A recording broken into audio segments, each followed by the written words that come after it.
हे hi guys, आज मैं mister dragon के एपिसोड 24 को एक्सप्लेन कर रही हूँ। एपिसोड की शुरुआत वहीं से होती है जब जिंकिंग घायल होती है और शानकन उसकी मदद कर रहा होता है।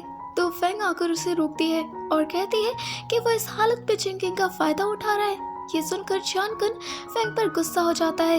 ये दोनों आमने सामने थे। तब ड्रैगन किंग इस सिचुएशन को संभालता है और शानकन को बाहर लेकर चला जाता है। शानकन फेंग पर बहुत ही गुस्सा हो रहा था कि वो कैसे सोच सकती है कि वो अपने जिंकिंग को नुकसान पहुंचाएगा। ये सुन ड्रैगन किंग कहता है कि अपनी जिंकिंग, क्या जिंकिंग ने उसे एक्सेप्ट कर लिया है? क्योंकि अभी तक कभी भी जिंकिंग यहाँ से बाहर निकलकर उसके पास ली फेंग पैवेलियन नहीं आई है। जिंकिंग अकेली थी। तभी शानकन उसके पास आता है और पूछता है कि उसका ये हालत किसने किया है, उसके माथे के स्कार को किसने नुकसान पहुंचाया है। तब जिंकिंग बताती है कि कोई और नहीं बल्कि वही है जिसने ऐसा किया था। ये सुन शानकन उस पर गुस्सा करता है कि वो कितनी बेवकूफ लड़की है, आखिर वो ऐसा कैसे कर सकती है। तब जिंकिंग कहती है कि उसे सुंदर दिखना है। वो नहीं चाहती कि कोई भी उसके संस्कार को देखकर डरकर भाग जाए। उसे भी तो ये स्कार पसंद नहीं है, तो वो भी यहाँ से चला जाए। ये सुन शानकन वहाँ से चला जाता है। ये देख जिंकिंग को बहुत ही बुरा लगता है और उसे बहुत ही गुस्सा आ रहा था।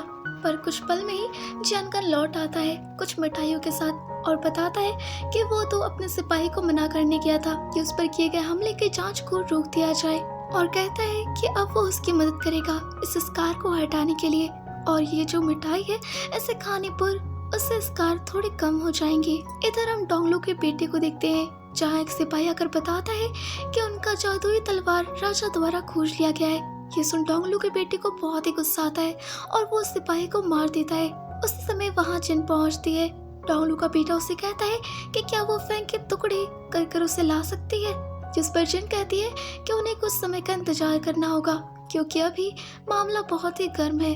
ये सुनकर डोंगलू के बेटे को गुस्सा आ जाता है और वो जिन को पीछे मुड़ने को कहता है और ताबड़तोड़ उस पर कूड़े बरसाने लग जाता है। जिनके शरीर से खून आने लगा था, पर इससे भी डोंगलू के बेटे को कोई रहम नहीं आता, बल्कि वो जिन को चांद दिखाता है और कहता है कि आज तो पूरे चांद की रात है, यानी कि उसे वो पिल्स की जरूरत होगी। पर उसकी सजा ये है कि आज वो उसे पिल्स नहीं देगा, उसे इसी दर्द में तड़पना होगा। वहीं इधर फेंग ड्रैगन किंग यूची के साथ जा रही होती है। तभी तेज हवा चलने लगती है तो यूची अपने कोट को फेंग को पहना देता है। जब वो दोनों कुछ आगे बढ़ते हैं तभी फेंग जिन को देखती है जो कि घायल थी और वो जा रही थी। ये देख फेंग तुरंत उसके पास जाती है और उसकी मदद करने की कोशिश करती है, पर जिन उसे खुद से दूर कर देती है, ये कहते हुए कि वो तो एक मेड है तो वो उससे दूर ही रहे। पर कुछ दूर आगे चलने पर ही जिन गिर जाती है और वही बेहोश हो जाती है। तो फेंग जिन को अपने साथ अपनी मंजिल ले आती है और डॉक्टर से उसका इलाज करवाती है। डॉक्टर जिन को चेक करता है और फेंग को बताता है कि जिन की तबीयत तो खराब है, पर वो जान नहीं पा रहा कि आखिर जिन को हुआ क्या है। डॉक्टर के जाने के बाद ड्रैगन किंग यूची फेंग को बताता है कि जिन को एक जहर दिया गया है। जब फेंग भी चेक करती है तो वो पाती है कि जिन के शरीर में अजीब से निशान हो गए हैं, तो वो समझ जाती है और यूची को बताती है कि उसके पिता के साथ भी ऐसा ही हुआ था। ये एक जहर है जो कि डोंगलू के राज्य का है। ड्रैगन किंग यूची फेंग के लिए खाना लेकर आता है, पर फेंग नहीं खाती, बल्कि वो पूरी रात जिन की देखभाल करती है और उसके बुखार उतारने का कोशिश करती है। अब जब सुबह होती है और जिन उठती है तो वो यहाँ से जाने लगती है। फेंग जिन को रोकती है और बताती है कि उसकी तबीयत ठीक नहीं है, उसे एक जहर दिया गया है, वही जहर जो कि उसके पिता को दिया गया था। ये सुन जिन कहती है कि वो उससे झूठ ना बोले, क्योंकि 7 साल पहले ही उसके पिता ने अपने आदेश के द्वारा उसके पिता को मरवा दिया था। ये सुन फेंग कहती है कि 7 साल पहले तो वो युद्ध लड़ ही नहीं रहे थे, तो ऐसा कैसे हो सकता है। पर जिन नहीं मानती और वहाँ से जाने लगती है। तब फेंग उसे रोकती है और कहती है कि वो वापस वहाँ नहीं जाए। भले ही वो पिल्स उसे आराम दिला सकते हैं, पर इससे उसकी हालत और भी खराब हो जाएगी। पर जिन उसकी बात को अनसुना किए वहाँ से चली जाती है और सीधा डोंगलू के बेटे के पास आती है। डोंगलू का बेटा एक बार फिर से उसे याद दिलाता है कि उसे फेंग के मार कर उसका और उसके पिता का बदला लेना है, जिसके बाद वो उसे पिल्स दे देता है। जिनके वहाँ से निकलते ही वहाँ मिनिस्ट्री ऑफ जस्टिस आता है, यानी कि गाँव, जो कि डोंगलू के बेटे को बताता है कि वो फेंग को यहाँ नहीं मार पाएगा क्योंकि इससे राजा को शक हो सकता है और वो सब के सब फंस जाएंगे अच्छा होगा कि फेंग युद्ध लड़ते हुए मारी जाए। इन दोनों की बातें जिन छुपकर सुन लेती है। जिन जब घर पहुंचती है तो वो फेंग की बातों के बारे में सोच रही थी कि क्या इन पिल्स को लेने के कारण उसकी तबीयत और भी खराब हो जाएगी।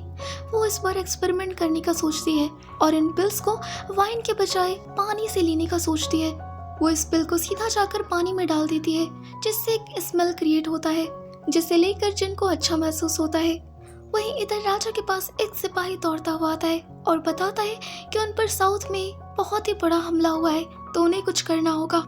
ये सुन राजा जनरल फेंग को आदेश देता है कि वो जाकर उन्हें रोके, जिसके बाद फेंग युद्ध में जाने के लिए तैयार होती है। जब वो बाहर निकलती है तो उसे लू दिखाई देता है, जो बताता है कि वो भी उसके साथ जाएगा। सिर्फ वही नहीं बल्कि अंकल जाओ भी यहाँ पर पहुँच रहे हैं, जिसके बाद वो सारे के सारे युद्ध लड़ने के लिए निकल जाते हैं। पर रास्ते में फेंग को एक क्यूब दिखता है, तो वो वहीं रुक जाती है और आगे जाने पर उसे जिन दिखाई देती है।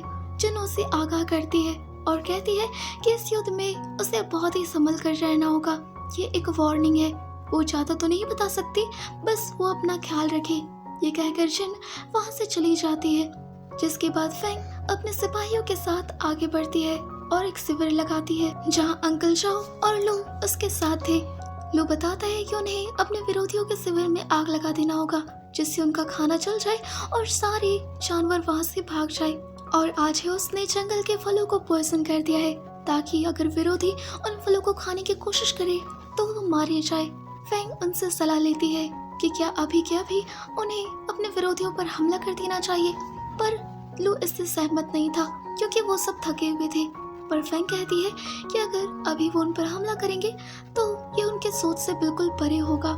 जिसके बाद फेंग अपनी पूरी आर्मी के साथ विरोधियों के शिविर पर हमला कर देती है, वहाँ पर आग लगा देती है, जिससे उस जगह पर भगदड़ मच जाता है। अब जब फेंग अपनी आर्मी के साथ वहाँ से जाने लगती है तो पीछे से विरोधी उन पर हमला कर देते हैं, जिससे उन्हें वहाँ से भागना पड़ता है। तो फेंग अपनी आर्मी को 2 भागों में बांट देती है और अलग अलग दिशा में जाने को कहती है। वो सब भागते भागते एक पहाड़ी के पास आ जाते हैं, जिसके आगे रास्ता खत्म था। अब उनके पास कोई भी चारा नहीं था, तो फेंग और यूजी दोनों मिलकर अपने विरोधियों का सामना करते हैं। यहाँ पर बहुत ज्यादा लड़ाई होती है, जिसमें फेंग की सेना कमजोर पड़ रही थी। फेंग का एक बहुत ही खास सिपाही को उसके विरोधी मार देते हैं। ये देख फेंग को बहुत ही गुस्सा आता है। जब वो उसे बचाने जाने की कोशिश करती है तो बहुत सारे सिपाही साथ मिलकर फेंग पर हमला कर देते हैं। फेंग उनसे लड़ती है, पर इसी बीच उसके हाथ में कट लग जाता है, जिससे उसका तलवार नीचे गिर जाता है और वो खुद उस पहाड़ी से नीचे गिर जाती है। ड्रैगन किंग यूजी देखता है कि फेंग नीचे गिर रही है, तो वो अपनी पावर से फेंग को नीचे गिरने से रोकने की कोशिश करता है, पर वो बहुत ही वीक हो गया था, जिससे उसके पावर्स काम नहीं करते। तो ड्रैगन किंग खुद भी पहाड़ी से जंप कर देता है और फेंग को बचाने की कोशिश करता है। फेंग जब देखती है कि यूजी उसके ऊपर है तो उससे लगने लगता है कि यूजी ही ड्रैगन किंग है। यूजी अपने ड्रैगन फॉर्म में आकर फेंग को अपने ऊपर ले लेता है और सुरक्षित नीचे ले आता है, और यहीं पर यह एपिसोड खत्म हो जाता है। तो गाइस आई होप कि आपने इस एपिसोड को एंजॉय किया होगा। तो वीडियो को लाइक और चैनल को सब्सक्राइब कर लीजिए। मिलेंगे अगले एपिसोड में। Bye bye.